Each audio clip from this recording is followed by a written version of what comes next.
What I have found really fascinating about the MAGA movement in particular is that it always has been bigger than Donald Trump. And many political philosophers may disagree with that. They say he birthed it and he will be the leader of it and it will die with him.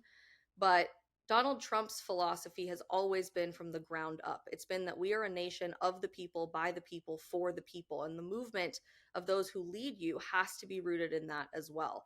You can hear countless stories with just one Google search of him knowing every single name of the individuals who've worked at his hotels over the years, every person who's ever driven him around, every security guard. He has this innate sense of knowing people, and that has carried forward in his political legacy to connect with grassroots supporters all over the country, with blue collar workers, with farmers and ranchers, with people in the service industry. And those are the people that truly are the foundational ebb and flow of the MAGA movement. And that will never go away with him. That will obviously continue to move forward. And we may call it something different in the future. There may be a different president of the United States at the helm to lead us there.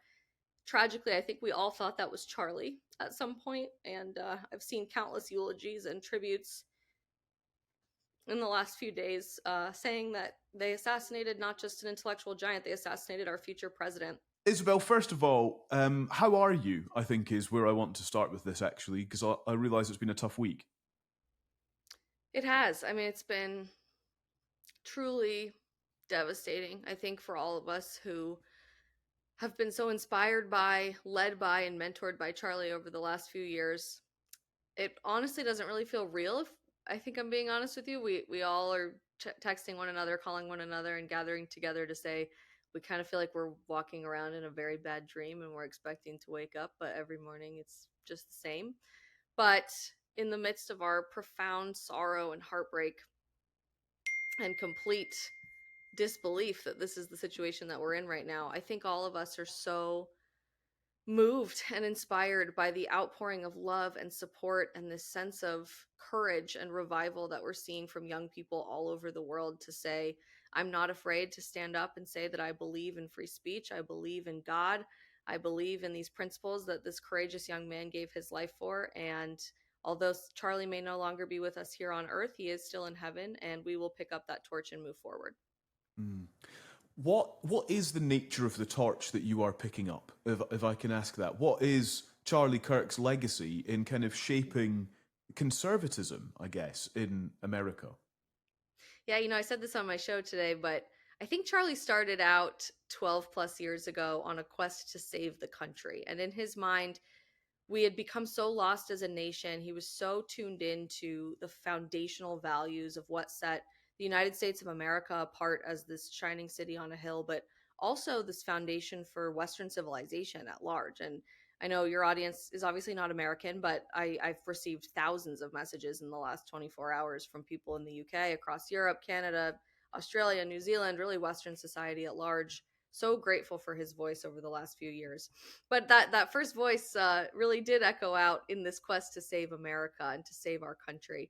But I think Charlie's legacy now is so much bigger than that. And even he, I saw him just about a week ago. I don't think even he could have foreseen or predicted the larger societal impact of this torch and what his legacy means. This isn't just a fight that we're seeing across the world for conservative values or classically liberal values like free speech, like democracy, like a good old-fashioned debate, and making sure we had the chance to speak to one another to make up our minds freely.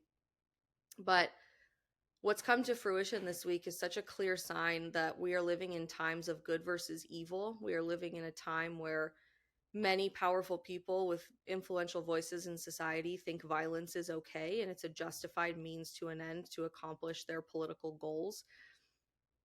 And the darker side, the celebration of this tragedy that I'm seeing, really is darkness coming to light. But Charlie's death has so much purpose, and the inspiration that it's given to so many people all around the world to stop and think and pray for the first time, to read their Bible for the first time, to think about the bigger questions in life. Who am I? What am I doing here? What are our societies built upon? I think that's truly his greatest legacy. And the religious and faith side of things is what he would certainly be most proud of, and what he was very much focused on in those last few days of his life. So we're honored all across the political spectrum, across the media world. I mean, I'm seeing athletes and celebrities and movie Mm. stars and everybody starting to weigh in on this concept of we are Charlie Kirk now, to say we have to be courageous to speak up for the things that we believe in. We have to challenge our own preconceived notions. We have to have difficult conversations and be able to work through that as a people. That's what I think this torch really looks like. Yeah, I'm so intrigued by the kind of how he and your movement mingled faith and Christianity with conservatism in a way that perhaps we would associate with an America of the past. And I Mm. wonder if the idea here is that conservatism, republicanism within that has moved away from Christianity in recent years. And Charlie and Turning Point and your movement was trying to reestablish that. Is that a fair interpretation? That's an interesting interpretation. I think it's quite spot on, although I would make one caveat. I think Charlie diagnosed the problem so beautifully that it wasn't just a loss of God and a loss of faith in the conservative movement or the right side of American politics or the Mm. Republican Party. It was our whole nation. It was this idea that we were founded to be one nation under God, and we typically had throughout our entire nation's history this foundational set of values grounded in belief that there was something bigger than ourselves that we were constantly in awe of and guided by and inspired by. Um, in a way that is the America of the past, but I think Charlie was so dedicated to this idea of faith being the America of the future. And it's Mm. so part and parcel with what we've seen this last year or so with a generational revival led by young people for Christianity in our country and really around the West. I know the UK is experiencing the exact same thing right now, that it's Generation Z, what you would say is Z, really leading this championed cause to embrace faith, to embrace God, to read the Bible, to go to church, to study church history and the church fathers and read about Mary, the mother of God, and have such reverence for her, to pray every single day. We're seeing mass baptism events on our college campuses. You see major revival events happening in American city squares. You're watching mass attendance for the Catholic Church go up to record highs led by young people around our country. And it's just inspiring to behold. So it is our foundational value, but I truly believe his vision was more for the America of the future rather than reverting to an America of the past. Turning Point USA under Charlie Kirk was one of the largest youth focused conservative organizations in the US, and I suppose its impact and reach is being particularly visibly recognized around the world now. But in the US, there are thousands of campus chapters across the country. There is polling that suggests, though, that Gen Z's political attitudes really lean left on most issues. And so I wonder how effective actually Turning Point has been. It was loud, it is proud, but is it having an impact on campus if that is what the polling suggests? It undoubtedly is. And I'd be curious to read which polling you're referencing, because the truth is, studying exit polls here in the United States after last November's election undoubtedly proves that it was Generation Z, mostly Gen Z men, that delivered that final hurdle over the victory line for President Donald Trump's victory. And a lot of that was based in TikTok trends and Instagram videos, thanks to people like Charlie who regularly put themselves on this cultural front line to have these challenging conversations. Um, I think back to joining Turning Point USA as a student myself in 2017, 8 years ago, which is crazy that it's been that long. I was one of one. There was not a campus movement on my college campus where you could wear a socialism sucks t-shirt like the one I wore on my show today. You couldn't wear a MAGA hat or have these difficult conversations in class without fear of significant backlash and receiving failing grades on your papers. Even then, by the time I had graduated from college, I was born in 1997, so I'm the first year of Gen Z. I watched this generational paradigm shift in 2 years or so, coming into 2020, where the millennials who came before me had graduated, and all of a sudden this flood of courageous young people, maybe not all of whom were staunchly politically conservative, but were incredibly open-minded and rooted in this idea that our culture was broken and we needed to do something to fix it, had come onto campus. And there were all kinds of MAGA hats and socialism sucks buttons all over my campus by the time I graduated. And Charlie is truly the heart and the reason for that. He set out to change the country, led by young people a decade and some change ago, when everybody laughed at him and said young people don't care about politics, young people are always going to be left wingers, young people are always going to support ideas like socialism.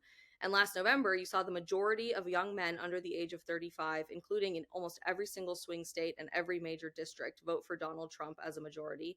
Young Mm. women from 2020 to 2024 shifted 11 points away from the Democrat Party and voting for Donald Trump in an election where you were told you had to vote for someone who shared your genitalia, essentially, in order to be a true woman or care about women's rights. And I think we're really only going to see more of that. Most internal polling in the United States suggests that the younger cohort of Gen Z, who is currently still in high school and on our college campuses, are staunchly more politically conservative than those about my age. But even more importantly than that, Charlie understood better than anybody that politics is downstream from culture. If you want to change elections and how elections are driven, you have to first start changing how people live their day-to-day lives. And culturally, Generation Z is the most conservative generation we have seen since 50 years ago in our country. Mm. Newsweek recently said 93% of current college students still want to get married in an incredibly anti-marriage culture. We're watching this baby boom concept come about with the older cohort of us that are finally getting married, and I'm a new mom myself. We want to eat real food and live out of cities in smaller communities and raise our families that way. We're starting our own businesses. We're rejecting the liberal arts degree and going to trade schools. There really is this sense of the decisions I make in my individual life impact my family, impact my community, impact Yeah. my country, and then my world, which is truly that American dream concept we've been so fortunate to have in our country for so long. It's so interesting, Isabel, because what you say there is again a reference to the past. I think you're Mm. comparing this generation as being the most conservative generation in many decades, and I do wonder if it's an idea that's just been in my head the last couple of days, really, about is this a kind of return to the past, albeit with a kind of future lens on it. The Turning Point movement and Charlie Kirk are not, I suppose, strangers to critiques about sort of a kind of an overtly radical approach to things like civil rights. For example, at a conference a couple of years ago, Charlie Kirk said he didn't support the Civil Rights Act of 1965, which prohibited discrimination on the basis of race, color, religion, sex, national origin, and prohibited segregation. He also said that Martin Luther King Jr. was not a good person. And I do wonder if these are old-fashioned ideas, aren't they, at their Wow. heart? No, I'm stunned, to be honest with you, because this is exactly the type of rhetoric that has fed into the type of radicalization we're seeing in our society and continuing to fuel more political violence. And honestly, I shouldn't be surprised because the media response that we've seen to this horrific tragedy that is bringing people together in a powerful, moving, and beautiful way is part and parcel with exactly how we got here. But this is a wake up call for humanity to say, taking someone's words out of context, which you just did from various examples from Charlie. And again, would love to see the exact clip you're talking about because I've seen Charlie speak more eloquently about human rights, including the civil rights movement, including powerful individuals in American society, like the one you just referenced, more than your audience ever will know. Uh, but I just have to challenge you on that to say that what you see on social media, the headlines that you see, the little snippets that you take completely out of context from an intellectual giant, the likes of which a generation has never seen in my lifetime. It's sad, it's pathetic, and I think it's really continuing to drive this vitriolic rhetoric that is contributing to the radicalization of political violence we're seeing across the West. But to Yeah, answer your and actual question, yeah, yeah. if I even have the wherewithal to do that now, Charlie and the conservative movement, and I'll say this, Charlie regularly used to tell me as my mentor that other people were the ideological leader of the conservative movement and that it depended on whatever chapter of time it was for someone to set the foundation of our moral code, of our founding values, of this beacon of light for where we wanted to move next. But I think Charlie really was the best of us and had this sense of moral clarity unlike anything I've ever seen and unlike anything anyone who knows him has ever seen. He was rooted in the foundational values of Western society of the past, yes, of individual liberty, of studying classical literature and philosophy and politics to learn from our past so we can move forward. but most importantly, of the guiding light of God, and understanding that our society can only succeed if we realize we are subservient to something bigger than ourselves, and in that we are tied together in a common humanity. Those are themes of the past, but I think they're a blueprint for the future, more importantly. And as we continue to see newfound threats to free society, we like to say we live in free countries. I think Charlie knew better than anyone the last few years. We haven't for several years, and maybe even decades at this point.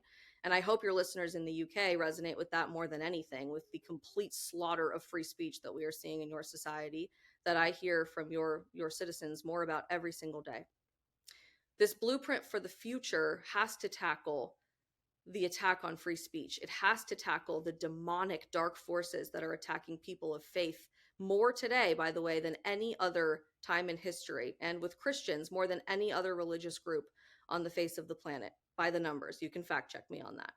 Mm.